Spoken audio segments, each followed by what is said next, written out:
Bismillahirrahmanirrahim. Assalamu alaikum students. In science, for this week we will discuss about different sense organs. As you know guys, in the previous week we have discussed about different organs which are present in your body, like your heart, your kidney, lungs, etc. But in this week we will discuss about sense organs. First of all, we will discuss about the human eye, its structure and function. Okay guys, as you know, we have 5 senses: sight, hearing, touch, smell and taste. And we have different organs for these senses. Like we have eyes for sight, we have ears for hearing, skin for touch, nose for smell and tongue for taste.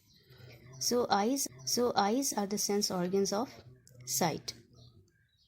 Actually, eyes are present in a socket which is present in your skull, and it helps you to protect from any damage. And these eyes are held placed by muscles which also help in the movement. You can move your eyes right, left, up, down, in every direction. So what is stereoscopic vision is the next terminology. It's a new terminology for you, but it's very easy to understand. So as you know guys, we have two eyes which are present few centimeters apart. So every eye gets image of any object in different way. So stereopsis describe the process of obtaining two distinct or two different views of an object when viewed with the two eyes. But your brain will gives you an image which is in 3-dimensional form. So you can say the brain puts the two images together to give a 3D picture. This is called stereoscopic vision. We can understand stereoscopic vision in next slide as well. In this slide, you can see there are two views, the left view and the right view. Left view is actually from your left eye and right view is from your right eye. And in the center below in this diagram you have brain. All right, when you're going to see the object from your left eye, you have left view, and on the right side we have different view. But what happened, your brain actually merged these two views in a single image, which you can see in front of that slide, and that is actually our original image that will form actually with the help of retina. And what is retina we'll discuss in the later slides. So your retina will send message towards your brain that will gives you the message or the clear picture of object which you are going to see. In this slide you have a clear picture of a human eye, and above of this slide you have an anatomy of eye. We'll start from left top. So first of all we have sclera and choroid. These are actually the layers of eye. Sclera is a very wide portion of your eye, which is protective in nature. Then we have cornea. Cornea is tough and clear portion of your eye. Then we have pupil.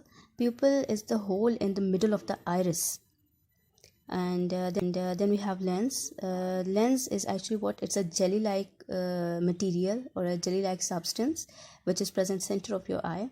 Then moving towards the right side, at the top of the right side we have retina. Now what is retina? Retina actually it's a layer which is present behind your eye, and it contains the nerve cells. So it's mean it will take the image of your any object and will send message towards your brain because it contains a lot of nerves. Then choroid I have discussed in earlier because it's a protective layer present in your eye. Then you have optic nerve. Optic nerves actually these are the bundles of nerve fibers which carry signals towards your brain. And then you have vitreous cavity. Vitreous cavity is actually watery or liquidy portion, and it's a jelly like material that helps the eyeballs to keep its shape. Below this we have a picture of eye in which iris, pupil and sclera is. In the previous slides we have discussed about the structure of an eye. So now we'll discuss about the function of an eye, how do eyes work. So first of all, the rays of the light from an object move towards towards the hole, which is called pupil. The light is then focused by the cornea and lens to produce the very sharp image in the retina. Actually, the image which is produced on the retina is small in size and upside down. Then what happened? This retina will send message towards your brain with the help of optic nerves, and your brain will interpret the signals from the retina and produce the picture that you see. In this slide, we'll discuss the working of an eye with the help of diagram. As you see, girls, from the left side, the light will enter into the eye with the help of lens, cornea, and iris, the organs which are present in front of the eye. Then light will pass towards the retina. In this figure, you can see there are two layers. The first is in blue color and the other is in pink color. The blue color layer is of photoreceptors. Photoreceptors, actually, these are the cells which will receive the light. Receptors means receivers, and photo means the light. So these are the cells which will receive the light. And the layer which is pink in color, it is of retina. So retina will receive the message or the light which is coming from the object, and with the help of optic nerves, it will send this message towards your brain. You can see in point number 5 there is an optic nerve. It will send the message towards the brain. So in point number 6, you can see here the brain is present, which will interpret the signals which is coming from the retina and produce the picture or that you can see.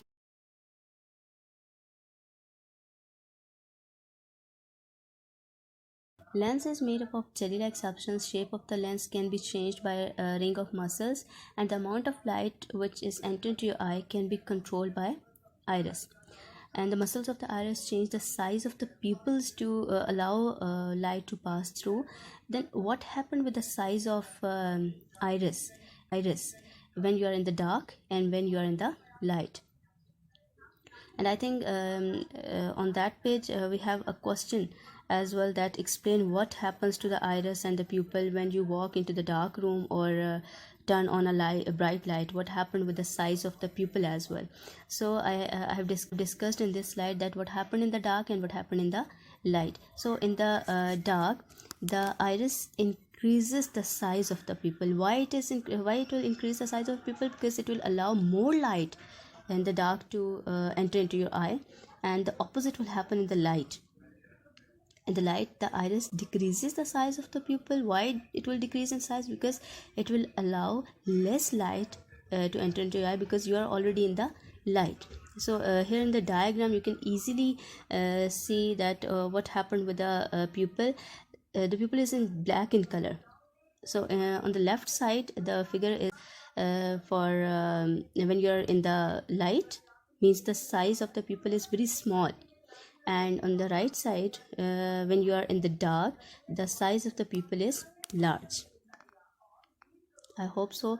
The lecture about the structure and the function of eye is clear. If you have any question related to structure and function of eye, you can ask me.